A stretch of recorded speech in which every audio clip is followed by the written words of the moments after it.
Bonjour à tous, j'espère que vous allez bien. On se retrouve pour une nouvelle vidéo avec Emma Bourson. Salut. Donc voilà, Emma elle est sur les réseaux, un peu influenceuse et tout, un peu mode. Voilà, c'est ça. Elle est là pour nous raconter un peu son passé, les petites galères qu'elle a pu avoir dans son adolescence. Ouais, en gros, l'impact que les relations toxiques ont eu sur moi. Voilà, c'est ça. Du coup, t'es sur les réseaux, t'as commencé quand, comment, pourquoi, un peu, voilà. Quand j'avais 17 ans, donc là j'ai 23 ans, quand j'avais 17 ans, je commençais à poster des vidéos de moi, de mode, de mes outfits. Je faisais un peu des feeds sur Instagram, tout ça. C'était un peu à la période du Covid. Ouais. Et puis en fait, après c'est venu tout seul. Je faisais des vidéos sur TikTok, mais vraiment pour rigoler. Et j'ai commencé à avoir des followers, comme on dit. Et puis j'ai Typologie qui m'a contactée en premier pour faire une collaboration. Je savais même pas que c'était possible. Et en fait, ça a commencé de là, mais de base, c'est vraiment venu tout seul comme ça avec le temps. Ouais, je me suis pas dit je vais être influenceuse. Même à cette époque-là, c'était pas. Ouais, je vais être connue. Ouais, genre pas du tout. Genre c'était juste, c'était ma passion. J'aimais prendre des photos, des vidéos. Par rapport à tes relations toxiques, tu nous as évoqué au début. Ça a commencé où? Par rapport à quelle relation? On est dans le vif du sujet. En fait, j'ai un peu vécu à chaque fois, j'ai l'impression, le même schéma. Pour mes 2 dernières relations. En gros, mon premier copain que j'ai rencontré quand j'avais 17 ans, au début tout se passait bien, tout ça. Et au final, il commençait de plus en plus à voir que je suis gentille et très influençable, manipulable. Et en fait, je pense que du coup, j'attire ce genre de personnes. Il a commencé à être pas très sympa avec moi, me crier dessus pour rien, après me tromper, etc. C'est pas forcément grave, mais si quand même. Un peu quand même. Voilà, et puis j'ai commencé à avoir des symptômes physiques, en fait, je pensais que j'étais malade. Ça a commencé en vacances par un gros mal de tête quand j'ai appris tout ce qu'il me faisait en fait dans mon dos et comment il me parlait. Et suite à ça, on pensait vraiment que j'avais soit un cancer du cerveau ou quelque chose, parce que ça me serrait mais vraiment tout le temps à la tête. Donc j'ai fait un IRM carrément. Et en fait, ils m'ont dit que non, c'était lié au stress. Et quand ils m'ont dit ça, tout est parti. Et après, tout est parti au niveau du cœur. Genre, à chaque fois, c'était un symptôme différent. Ouais, ça t'a fait que... Après, c'était les palpitations tout le temps. Donc tout le temps, j'avais des palpitations pendant plusieurs mois. Donc il me rassurait, il était là, mais en même temps c'est lui qui me faisait du mal, mais il n'y avait que lui qui était là pour oui. Ouais. Mais ça du coup, combien de temps, votre relation? 3 ans. Ouais. 3 ans, ah oui quand même. Ou 2 ans et demi, un truc comme ça, ouais. Et du coup, après c'était le cœur, donc j'ai dû être rassurée par un cardiologue, surtout que moi j'ai un peu peur de la mort, donc c'est amplifié, je suis un peu, pas hypochondriaque, mais voilà, ça a amplifié tout ça. Ça stresse tout. Voilà. Après, il m'a rassurée, comme par hasard, mes palpitations, ça allait mieux. Et après, j'ai eu un autre problème, une boule à la gorge de stress en fait. Et là, ça a duré vraiment 8 mois à 1 an et j'ai perdu 15 kilos. Je mangeais que de la soupe et de la purée ou alors je hachais ma viande dans un hachoir pour manger.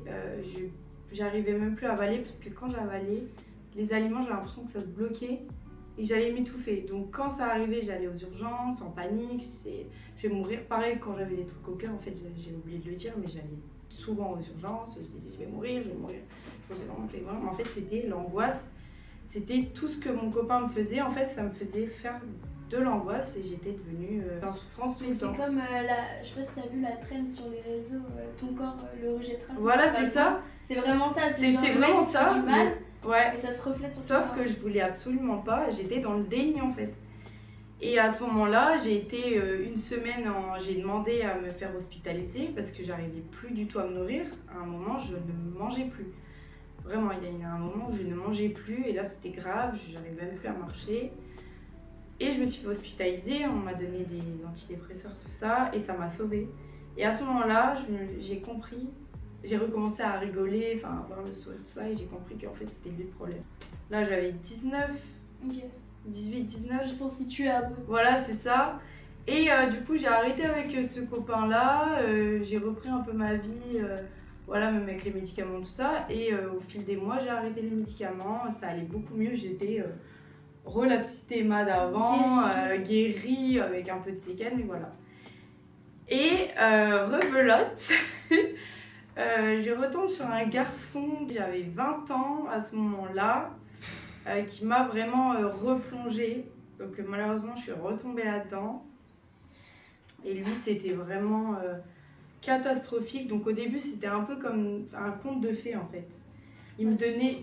Voilà, c'est toujours comme ça. Au début, c'est bien beau, tout va bien, il est là pour toi. Voilà, c'est ça. Il te fait plaisir. Ils utilisent un peu le love bombing, genre ils te mettent grave plein d'amour en fait, cette manipulation, c'est une manipulation que les pervers narcissiques, parce que pour moi il est pervers narcissique, tu vois, et c'est une manipulation qu'ils utilisent, tu vois, et il était trop gentil avec moi, genre je me disais, je suis une princesse et tout, et plus le temps passait, moins il me donnait de l'amour, et du coup je me posais des questions et j'angoissais, et tu rentres dans le cercle vicieux. Voilà, il était jaloux, je pouvais pas mettre tel vêtement, il m'empêchait de voir tel ami, il me contrôlait mes sorties, je pouvais plus trop parler avec ma famille, enfin, il m'écartait tout le monde parce que je me sentais bien qu'avec lui. Et si j'allais en soirée où je voyais une amie en rentrant, c'était toujours sale connard, toutes les insultes. Parce Voilà, qu'il il me est sorti avec tes rabaissait. copines. Voilà. Et surtout, j'étais sur les réseaux à ce moment-là, il faut savoir, même avec mon ancien copain. Et sur les réseaux, je montrais que tout allait bien. Je parlais un petit peu. On peut voir dans mes stories à la une que je parle souvent quand même de tout ce qui est psychologie, tout ça. Mais je ne le disais pas ouvertement. Genre, je le cachais, j'étais toujours en train de sourire sur les réseaux alors que je vivais l'enfer. Et du coup, quand il y a un truc qui n'allait pas, il m'en mettait une sur la gueule, il pouvait me tirer les cheveux. Et ce qui faisait que quand j'étais dans la phase réalisation, que je me disais c'est une dinguerie en fait ce que tu me fais, mais il m'enfermait souvent, enfin il m'enfermait plein de fois et il me laissait réfléchir sans mon téléphone. Après il venait, il me réconfortait et en fait c'était un cercle vicieux sans fin parce qu'il me disait tout le temps je te promets plus jamais ça va arriver, genre c'est la dernière fois que je fais ça. Il pleurait, il me disait je te promets, je suis désolée, t'es la femme de ma vie, voilà.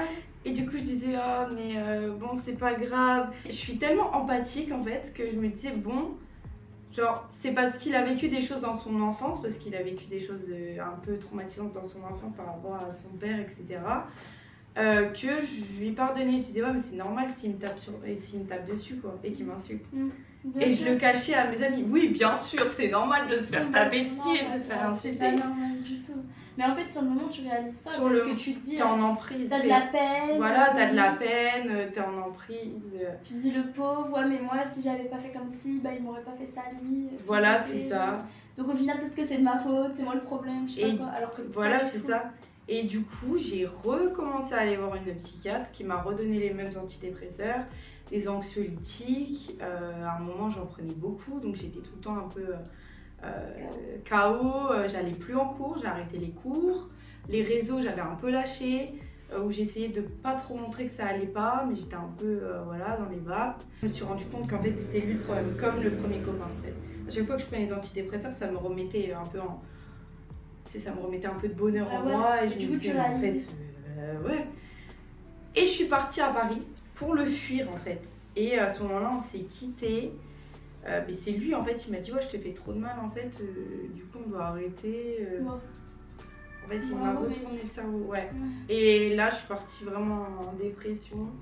J'ai pris des médicaments, machin, j'avais tout le temps les mains avec plein de fourmis, j'avais des palpitations, enfin des crises d'angoisse à répétition. Et j'ai pris les antidépresseurs, les médicaments, ça allait mieux. Et voilà, aujourd'hui j'en suis là, en 2024. Je ne suis plus du tout avec ce garçon depuis que je suis partie à Paris, depuis janvier 2023. Tant mieux. Et tu te portes mieux loin de lui, non? Et ça va mieux loin de lui, mais depuis tout ça, ça m'a vraiment changé. Ça m'a rendue un peu plus fermée, un peu plus méfiante. Voilà. Et bon, après je suis toujours un petit peu naïve, en fait c'est ancré en moi. Naïve ne veut pas dire bête pour moi, genre juste j'ai l'impression que même ma mère elle me dit toujours tu vis trop dans un monde de bisounours en fait. T'as l'impression que tout le monde a le même cœur que toi, tout le monde et gentil, et ça j'arrive pas à l'accepter parce que pour moi tu peux changer et devenir quelqu'un de bien, mais en fait il faut accepter que non, il y a des gens ils sont mauvais et malheureusement on pourra jamais les changer, et ça j'ai du mal à accepter encore. Tu sais que même moi on m'a toujours dit oh Miel t'es naïve, t'es naïve, mais en fait c'est pas être bête.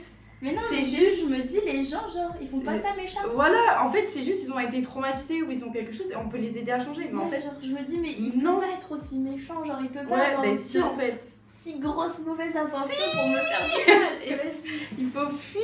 Mais il y en a beaucoup. Hein. Il y en a beaucoup. Et le problème, c'est que quand tu rentres dans le cercle vicieux, ça te rend malade, toi. Narcissique, ouais, c'est ça. Tu rentres dedans pour en sortir, tu peux, hein. Franchement, tu peux t'en sortir. Mais c'est pas facile. Moi, ça m'a créé, je sais pas toi, mais des sentiments de déréalisation carrément. Genre, des fois, je me sentais plus moi, plus dans mon corps. Et encore maintenant, tu vois, je trouve que j'ai vraiment beaucoup changé. J'essaye de redevenir un peu comme avant. Et je pense que ça m'a impacté. Après, c'est sûr. Hein. Après, il faut transformer sa souffrance en force. Voilà, c'est ça. De toute façon, ça te rend plus forte. Au long terme, parce que tu pourras jamais redevenir comme tu l'étais avant. Ouais, c'est ça. Tu as vécu des choses après. Après, je me dis ça m'a renforcée, mais bon, j'aurais préféré quand même ne pas vivre ça. Oui, c'est sûr. Bon, on fait avec. Mais voilà, on fait avec. Maintenant, je me dis qu'il y a pire dans la vie. Il y a toujours pire, et tant que je suis en vie, je me dis que j'ai pas à me plaindre. Ouais. Voilà. Dans un morceau, après, faut pas minimiser. Non. Chaque mal-être, peu importe la cause, la gravité ou quoi, est important. C'est ça. Le plus important, c'est de trouver de l'aide. Et du coup, t'as été suivie par une psychiatre, toi ? Une psychiatre, pas beaucoup psychologue. Je pense que là, je vais encore faire des thérapies, tout ça. C'est juste que j'ai pas eu forcément le temps de trouver la bonne psychothérapeute, tout ça, mais que psychiatre. Ouais. Mais c'est pas, je recommande pas forcément parce que ils m'ont donné direct des médicaments et c'est compliqué de vivre sans maintenant. Ouais, c'est du coup tout ça. Voilà, je suis un peu dépendante. Voilà. Ouais, ok. Toi, ça t'a impacté comment, toi ? Moi, c'était pas exactement pareil. C'est que, en gros, le mec en question, au début, pareil, hein, c'était tout bien, tout beau, magnifique. Ouais, c'est toujours comme ça. Mais faut savoir que, moi, de base, je suis quelqu'un de très fragile, tu vois. Oui, t'es hypersensible. Hein, oui, je suis hypersensible. Et surtout à cette période-là où j'ai rencontré, j'étais très fragile. Et donc. En fait, il m'a pris sous son aile et en fait, il n'y avait que lui pour moi. Ouais, s'il te prenne un peu sous ton aile, tu te dis, il n'y a que lui, genre, moi c'était pareil. Mais du coup, j'étais avec lui et en fait, petit à petit, genre, je me suis vraiment isolée de tout le monde. Et en fait, vu que je devais toujours être avec lui, je mettais des plans à toutes mes potes. À tout le monde, ouais, moi je suis pareil. Et du coup, je le faisais en plus. Genre je me disais pas ah ouais mais j'arrête pas de faire un plan, non je suis pas avec toi ce soir au mec, genre je suis avec mes potes, non parce que si je lui disais ça c'était ouais mais tu m'aimes pas, si tu restes tout le temps avec tes potes c'est que tu m'aimes plus, je sais pas quoi. Dis-toi j'étais allée dans ma nouvelle école, genre je faisais ma rentrée dans ma nouvelle école, il y avait une soirée, j'étais invitée à une soirée, ok donc moi je connaissais personne, je m'étais dit trop bien je vais enfin me faire des potes dans mon école. Ouais. Et non j'ai pas eu le droit d'y aller parce qu'il y avait des garçons. Ouais, tu vois, rien que du coup, genre, il m'a dit soit je viens, soit tu vas pas. J'étais là en mode frérot, je vais pas venir à ma soirée d'école. Non, ça c'est une dinguerie. Du coup, je suis pas allée et je me suis fait aucun pote toute l'année. Ça m'a fait tomber aussi dans des TCA. Je sais pas si c'était exactement lié à ça, mais bizarrement, c'était exactement la même période, genre. C'est ton corps qui réagit par rapport à la situation. Je suis rentrée dedans quand j'étais avec lui, je suis ressortie quand j'étais plus avec lui. Tu vois, c'est un peu coïncidence douteuse. Mais du coup, tu faisais semblant un peu avec lui d'être heureuse, tu penses ? Non, mais. Non, je pense pas que je faisais semblant, mais je me cachais. Ouais, tu te voilais la face. J'avais perdu tous mes potes. Hein. En fait, c'est que si je partais, je me retrouvais seule. C'était que lui, quoi. Ouais, c'est ça. Genre, j'avais trop peur de finir toute seule. Il me restait qui ? Il me restait mes parents et ce mec. Et bon, mes parents, c'était devenu mes confidents, genre où je leur racontais vraiment toute ma vie, tous mes problèmes. J'étais en mode, ils m'ont encore dit ça, j'en ai marre. Et c'était comme ça aussi avec tes parents avant ? Ouais. Ou ça s'est renforcé de plus En vrai, je pense que ça s'est renforcé quand même parce que du coup, tu t'es ouvert. Parce que t'en parles souvent sur Link, que c'est important quand même de parler aux parents. Ah, c'est trop important. Toi, t'en as parlé à tes parents ? Bah non, justement, moi, j'en ai pas parlé à mes parents. J'ai même dit à mes potes de cacher tout ça à mes parents. Ils étaient pas au courant. Après, ils ont été au courant parce que mes potes... forcément, ils se sont inquiétés pour moi parce que ça allait loin. J'avais quand même enfin avec mon ex-copain, des bleus, des fois j'arrivais pas à forcément les cacher. Enfin, c'est très grave ce qu'il me faisait, il y a des choses que j'ai pas forcément dit parce que voilà. Mais oui, mes parents n'étaient pas au courant.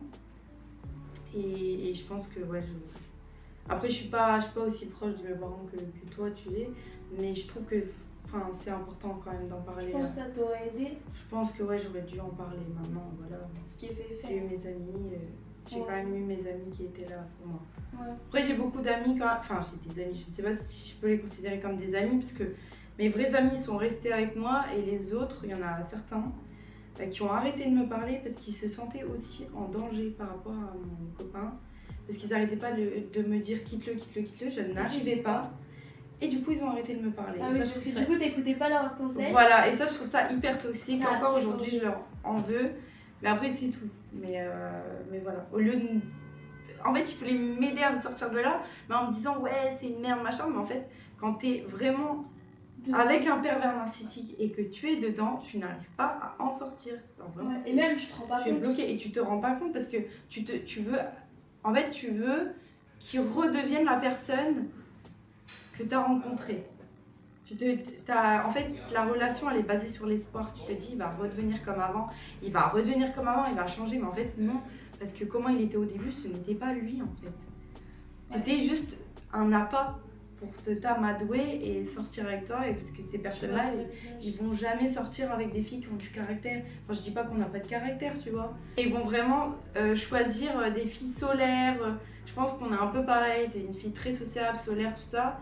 Et voilà.